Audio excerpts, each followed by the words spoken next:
എല്ലാവരും സുഖമായിട്ടിരിക്കുകയല്ലേ? അപ്പോൾ ഞാൻ കഴിഞ്ഞ ആഴ്ച ഇത്താടെ വീട്ടിൽ പോയിരുന്നു.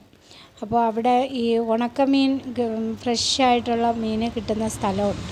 അപ്പോൾ അവിടുന്ന് ഞാൻ വന്നപ്പോൾ കുറച്ച് ഉണക്കമീൻ വാങ്ങിക്കൊണ്ട് വന്നു. നല്ല ക്ലീനാക്കി ഉണക്കി വിൽക്കുന്ന സ്ഥലമാണത്. അപ്പോൾ നമുക്ക് മനസ്സിന് തൃപ്തിയോടുകൂടി വാങ്ങി കഴിക്കുക. അപ്പോൾ ഇവിടെയൊക്കെ എന്ന് പറയുന്നത് ദൂരെ നിന്ന് വരുന്നതാണ്. അപ്പോൾ അത് എത്രത്തോളം അത് വൃത്തിയുണ്ടെന്നൊന്നും എനിക്ക് അറിയത്തില്ല. അല്ലെങ്കിലും എനിക്ക് ഇവിടുന്ന് വാങ്ങിക്കുന്ന എന്തോ ഒരു അറപ്പാണ്. അപ്പം ഞാനിങ്ങനെ പോയിട്ടൊക്കെ വരുമ്പം നല്ലത് കിട്ടുന്ന സമയത്ത്, ലാഭത്തിൽ കിട്ടുന്ന സമയത്ത് വാങ്ങിക്കൊണ്ട് വരും.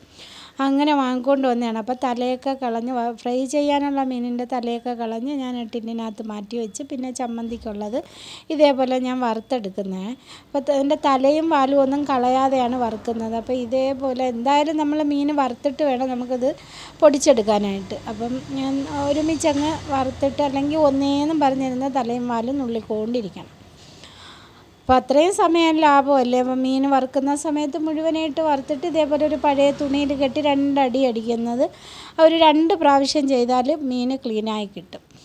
അങ്ങനെ അതെടുത്തിട്ട് സാധാ ചമ്മന്തി അരയ്ക്കുന്നത് പോലെ അരച്ച്, പിന്നെ ഇത്തിരി കുരുമുളക് പൊടിയും കൂടി അധികം ചേർത്ത് അരച്ചിട്ട് ഇത് മീനും കൂടെ ഇട്ട് ഒന്ന് പൾസ് ചെയ്തെടുക്കുക. അപ്പോൾ എനിക്കിവിടെ അമ്മിക്കല്ലൊന്നുമില്ല, അരകല്ലേ.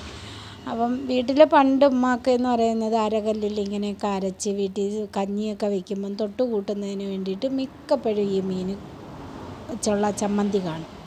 അപ്പോൾ ആ ഒരു ഓർമ്മയിലൂടെയൊക്കെ ഞാനിങ്ങനെ കടന്നു പോയി എൻ്റെ ഉമ്മ ചെയ്ത് തരുന്നതൊക്കെ. ആ ഒരു ടേസ്റ്റൊന്നും ഈ മിക്സിയിൽ അരച്ചതിനൊന്നും കിട്ടത്തില്ല. പക്ഷെ കല്ലിൽ അരച്ചാൽ പോലും പണ്ടത്തെ ആ ഒരു ടേസ്റ്റ് കിട്ടുന്നില്ല. വീട്ടിൽ ഇത്തടുത്ത് ചെല്ലുമ്പോൾ ഇത്ത വല്ലപ്പോഴും ഒക്കെ കല്ലിൽ അരച്ചൊക്കെ ചെയ്യും. പക്ഷെ അപ്പോഴും നമ്മൾ പണ്ട് ഉമ്മയൊക്കെ ഇരുന്ന് ചെയ്ത് തരുന്ന ആ ഒരു ടേസ്റ്റ് കിട്ടുന്നില്ല. അപ്പോൾ ഇനി ഞാൻ നിങ്ങളോട് ഒരു കാര്യം പറയാനുള്ളതെന്ന് പറയുന്നത്, ചെറിയ ചെറിയ വീഡിയോയിലൂടെ ഞാൻ നേടിയെടുത്ത കുറച്ച് കൂട്ടുകാരുണ്ട്. അവർ ഇന്ന് 1000-ൽ എത്തി നിൽക്കുന്നു.